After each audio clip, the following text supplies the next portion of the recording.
केंद्रीय वित्त मंत्री निर्मला सीतारमण मध्य प्रदेश के दौरे पर हैं। उन्होंने स्टेट मीडिया सेंटर में मीडिया से चर्चा करते हुए कहा कि मध्य प्रदेश अब बीमारू से बेमिसाल राज्य बन गया है।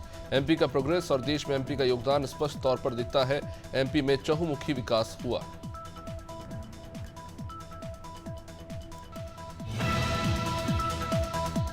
आजाद समाज पार्टी के राष्ट्रीय अध्यक्ष चंद्रशेखर आजाद ने जावरा में सभा को संबोधित किया।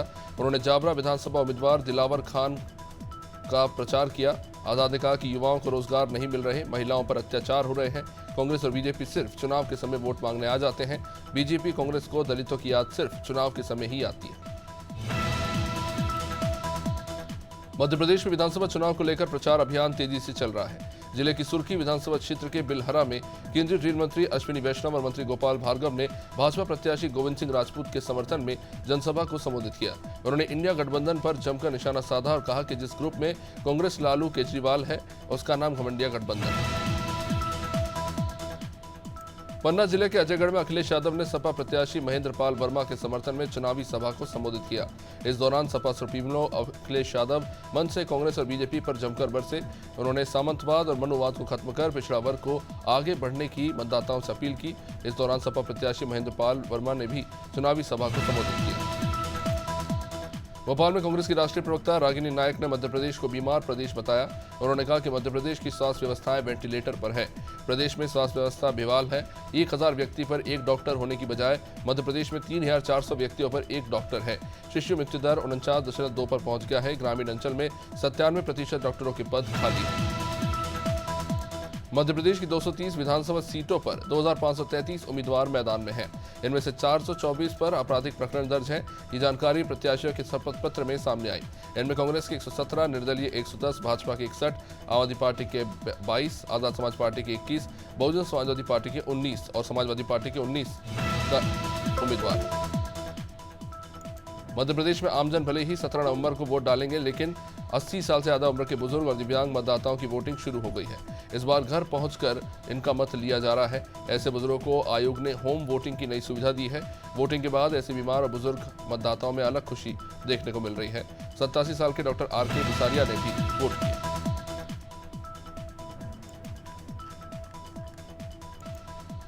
नरसिंहपुर जिले में तंत्र मंत्र का ये बड़ा मामला सामने आया है, जहां मंत्र साधने के लिए नरबलि देने का ये सनसनीखेज मामला। आरोपियों ने तंत्र मंत्र की क्रिया के दौरान 21 साल के युवक की बलि चढ़ा दी, उसे मौत के घाट उतार दिया। पूरे मामले में 2 तांत्रिकों को गिरफ्तार किया गया। अशोकनगर में नई सराय में कांग्रेस नेता राहुल गांधी ने चुनावी सभा को संबोधित किया। राहुल ने कहा कि बीजेपी सरकार अडानी अंबानी के लिए काम कर रही है। हिंदुस्तान की सरकार को 90 लोग चलाते हैं। प्रदेश में महंगाई, बेरोजगारी और गरीबी लगातार बढ़ रही है। राहुल ने कहा कि देश में जातीय जनगणना बहुत जरूरी है। उन्होंने कहा कि देश में आदिवासियों पर अत्याचार हो रहा है। बीजेपी नेता आदिवासी पर पेशाब करते हैं। भोपाल में 2 सगी बहनों के अपहरण के मामले में क्राइम ब्रांच को बड़ी सफलता मिली। क्राइम ब्रांच की टीम ने इस गिरोह की मुख्य सरगना शक्ति देवी को दिल्ली से गिरफ्तार किया। साथ ही महिला के घर से एक बच्चे को भी बरामद किया। आरोपी महिला 12वीं फेल है, जो नर्सिंग होम और अस्पतालों में दाई का काम करती थी। इसके बाद ह्यूमन ट्रैफिकिंग के काम से जुड़ गई। इतना ही नहीं, आरोपी महिला खुद को फिजिशियन बताती थी।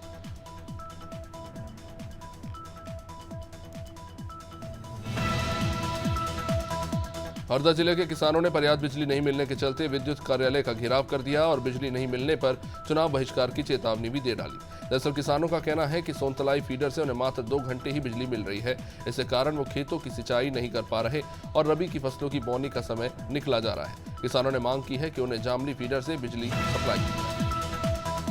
मुख्यमंत्री शिवराज ने आगर मालवा के सुसनेर में सभा को संबोधित किया। इस दौरान सीएम ने कांग्रेस पर जमकर निशाना साधा। उन्होंने कहा कि कांग्रेस ने कुछ नहीं किया, इस क्षेत्र में कभी पानी दिया। भाजपा सरकार ने कुंडालिया डैम बनाया। सीएम ने कहा कि बेटियों की पूजा वे करते हैं और बहनों के पैर धोते हैं। कांग्रेस के लोग मजाक उड़ाते हैं। मध्य प्रदेश में जैसे जैसे वोटिंग की तारीख नजदीक आ रही है, चुनावी प्रचार चरम पर पहुंच रहा है। कई राजनीतिक दलों के स्टार प्रचारक चुनावी मैदान में जनसभाएं कर रहे हैं। पूर्व मुख्यमंत्री कमलनाथ ने गुरुवार को सुर्खी विधानसभा के राहतगढ़ में कांग्रेस प्रत्याशी नीरज शर्मा के समर्थन में जनसभा को संबोधित किया। उन्होंने प्रदेश की भाजपा सरकार पर निशाना साधा और 18 साल के कार्यकाल का हिसाब मांगा। वहीं दिल्ली में बीजेपी प्रदेश अध्यक्ष वीरेंद्र सचदेवा ने सैकड़ों कार्यकर्ताओं के साथ जनता दल यूनाइटेड कार्यालय पर प्रदर्शन किया। वीरेंद्र सचदेवा ने कहा कि महिलाओं का अपमान बर्दाश्त नहीं किया जाएगा। विरोध प्रदर्शन में महिलाओं ने भी अपनी उपस्थिति दर्ज कराई। इस दौरान बीजेपी कार्यकर्ताओं ने बैरिकेडिंग तोड़ने की कोशिश की, लेकिन समय रहते पुलिस ने संभाल लिया।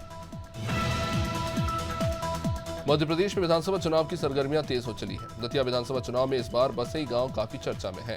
समता मूलक पार्टी के प्रत्याशी राजू इरवाल यहां से चुनाव लड़ रहे हैं, जो प्रचार के अपने अनोखे तरीकों के कारण चर्चाओं में बने हुए हैं। दरअसल निर्दलीय प्रत्याशी राजू इरवाल कभी साइकिल तो कभी झोली फैलाकर गांव-गांव में जनसंपर्क कर रहे हैं। सूबे के मुख्यमंत्री सीएम शिवराज सिंह चौहान ने बड़ा बयान दिया। बिहार सीएम नीतीश कुमार के विवादित बयान पर उन्होंने कहा कि नीतीश कुमार को मुख्यमंत्री रहने का कोई अधिकार नहीं, उन्हें पद छोड़ देना चाहिए। माफी मांगने से काम नहीं चलेगा। सीएम ने कहा कि इंडी गठबंधन का कोई नेता या कांग्रेस नीतीश के बयान का विरोध तक नहीं कर रहा। ये इंडी गठबंधन नहीं, दलदल है। और चित्रकूट में प्रियंका गांधी ने कांग्रेस प्रत्याशी के समर्थन में चुनावी सभा को संबोधित किया। इस दौरान उन्होंने केंद्र और प्रदेश सरकार पर जमकर निशाना साधा। उन्होंने कहा कि सीएम शिवराज कहते हैं मैं आपका मामा हूं, घबराना मत, लेकिन किसानों की खेती तबाह हो गई, यूरिया नहीं मिल रहा, युवाओं को रोजगार नहीं मिला और ये कहते हैं कि मामा है। प्रियंका ने कहा कि रिश्ता निभाने से बनता है, वरना कंस भी मामा था। ग्वालियर में नाबालिग छात्रा को बंधक बनाकर उसके साथ दरिंदगी किए जाने का मामला बिलाव थाना क्षेत्र का है। जानकारी के मुताबिक सहेली के साथ घूमने निकली छात्रा को आरोपी बहला फुसलाकर जंगल में ले गए और उसके साथ बलात्कार किया। इतना ही नहीं, उसे बंधक बनाकर रखा और उसके साथ बेरहमी से मारपीट भी की। जब छात्रा के समाज के लोगों ने दबाव बनाया, तब जाकर पीड़िता को छोड़ा गया।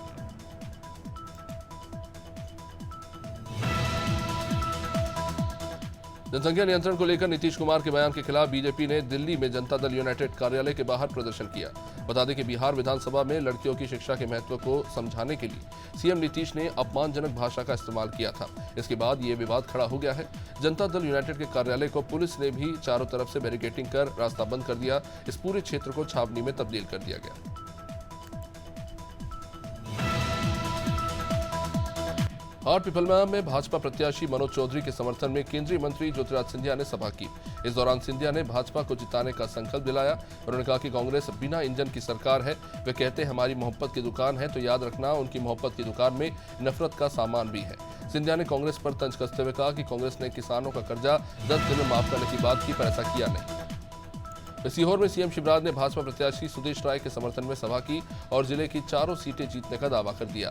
प्रदेश में 17 नवंबर को नई सरकार का चुनाव होना है। ऐसे में प्रदेश के मुख्यमंत्री शिवराज लगातार आम सभाएं कर रहे हैं। इसी के बीच शिवराज सीहोर में भाजपा प्रत्याशी के समर्थन में प्रचार करते नजर आए।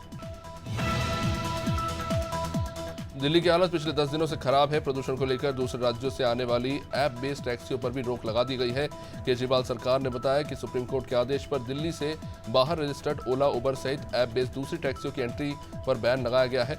राज्य में सिर्फ दिल्ली रजिस्टर्ड ऐप बेस्ड टैक्सियां ही चलेंगी। मिनिस्ट्री ऑफ अर्थ साइंस का कहना है कि दिल्ली एनसीआर में अगले 5-6 दिनों तक एयर क्वालिटी गंभीर है। बैरसिया से बीजेपी प्रत्याशी विष्णु खत्री के समर्थन में बीजेपी युवा मोर्चा ने नगर में बाइक रैली निकाली। बाइक रैली बीजेपी कार्यालय से शुरू होकर बसई होते हुए बस स्टैंड पर समाप्त हुई। इस रैली में करीब 1000 से ज्यादा युवा मोर्चा के कार्यकर्ता शामिल हुए। इस दौरान कार्यकर्ताओं ने लोगों से बीजेपी प्रत्याशी के पक्ष में वोट देने की अपील की। दिल्ली में बढ़ते प्रदूषण को लेकर प्रदेश कांग्रेस कमेटी ने आम आदमी पार्टी और बीजेपी मुख्यालय का घेराव किया। इसमें दिल्ली प्रदेश कांग्रेस अध्यक्ष अमरिंदर सिंह लवली और कई सांसद मौजूद रहे। यहां सैकड़ों की संख्या में कार्यकर्ताओं ने केंद्र सरकार और राज्य सरकार को जमकर घेरा।